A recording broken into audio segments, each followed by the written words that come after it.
In the year 1199, a new king ascended the throne of England, a man history would remember as King John.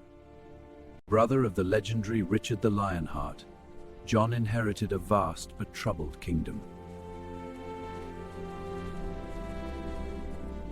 But John was no warrior like his brother. He was cunning, suspicious, and ruthless.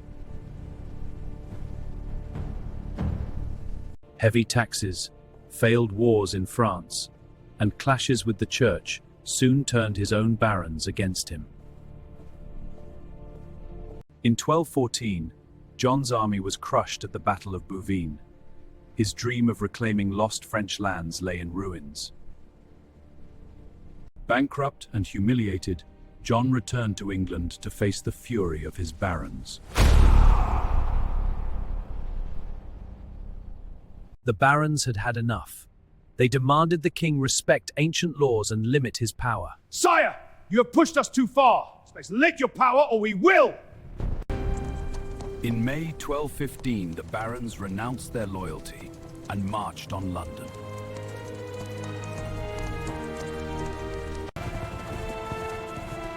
London welcomed the rebels. Civil war seemed inevitable.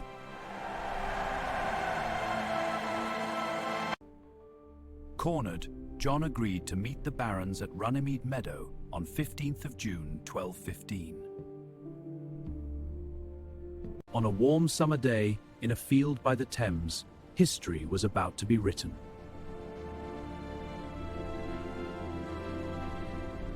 The king and his barons met face to face. Negotiations were tense and bitter.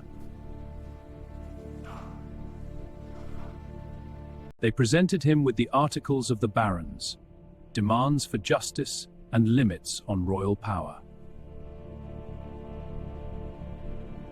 On 15th June 1215, King John sealed Magna Carta, the Great Charter. 63 clauses promised to protect the church, guarantee fair justice, and curb the king's greed. No free man could be imprisoned without lawful judgment. Taxes needed baronial consent. For a brief moment, peace seemed possible. The charter was a revolutionary limit on royal power. But John had no intention of keeping his word.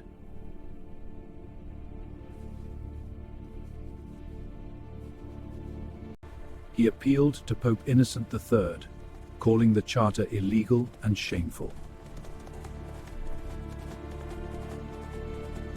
In August 1215, the Pope declared Magna Carta null and void. By the authority of Peter, we declare the charter to be null and void. Civil war erupted across England. The barons invited the French Prince Louis to claim the throne. The kingdom descended into chaos once more.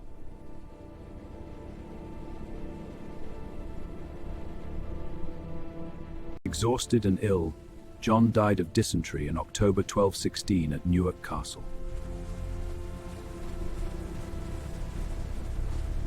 With John gone, his 9-year-old son Henry III became king.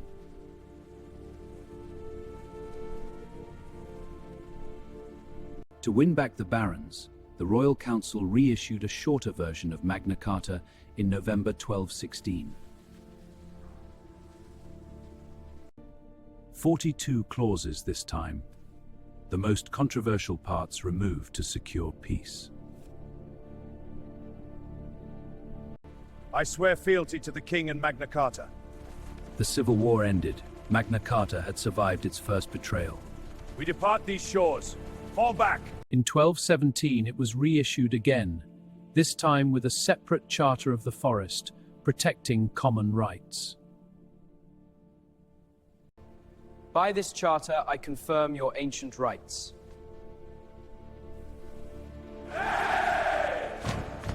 The version that would endure. Over the centuries, kings repeatedly confirmed Magna Carta, 1215, 1216, 1217, 1225, and beyond.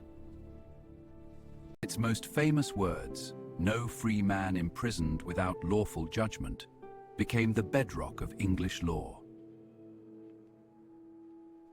Magna Carta inspired the English Bill of Rights, the American Declaration of Independence, and modern human rights. Though only 4 original 1215 copies survive, its spirit lives on in every constitution that limits tyranny. King John's betrayal could not kill the idea he was forced to accept.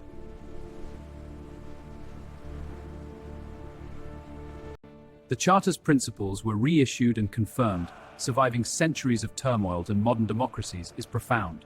Its global impact on human rights continues to this day. In 1297, Edward I made its statute law. For the first time, Magna Carta could be enforced in the king's own courts.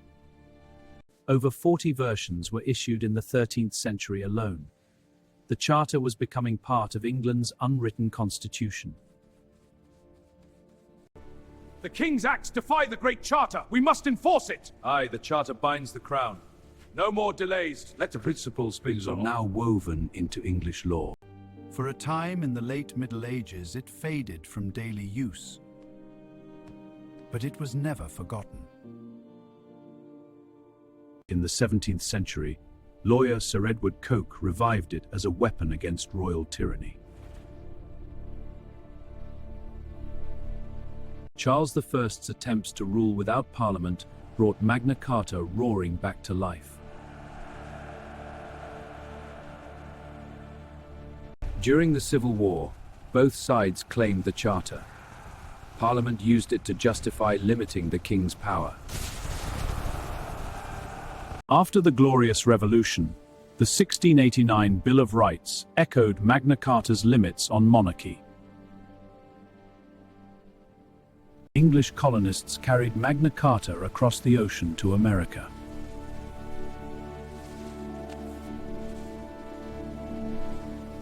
Thomas Jefferson and the Founding Fathers drew directly from it for the 1776 Declaration of Independence.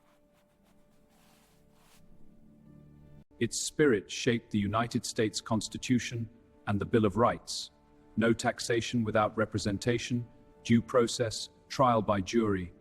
Magna Carta crossed oceans and centuries, inspiring charters of rights around the world.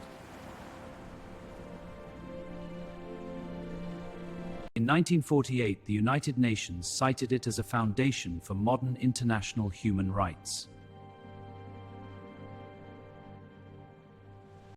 Today, only 4 original 1215 copies survive, 2 in the British Library, 1 in Lincoln, 1 in Salisbury. The meadow where it was sealed is now a peaceful national monument visited by thousands each year. From Westminster to Washington to Canberra, its DNA runs through every democracy that limits absolute power. King John never meant to create a lasting charter of liberties.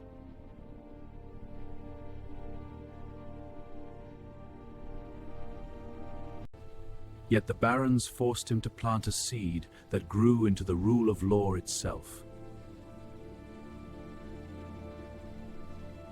Just taxation. Every time a citizen demands fair trial, just taxation, or protection from arbitrary power, They stand on the shoulders of those angry barons and a reluctant king at Runnymede. Magna Carta did not end tyranny overnight, but it began the long march toward liberty. From a single meadow in 1215, its promise has echoed through 8 centuries. And so the Great Charter endures, the foundation of freedom for the modern world.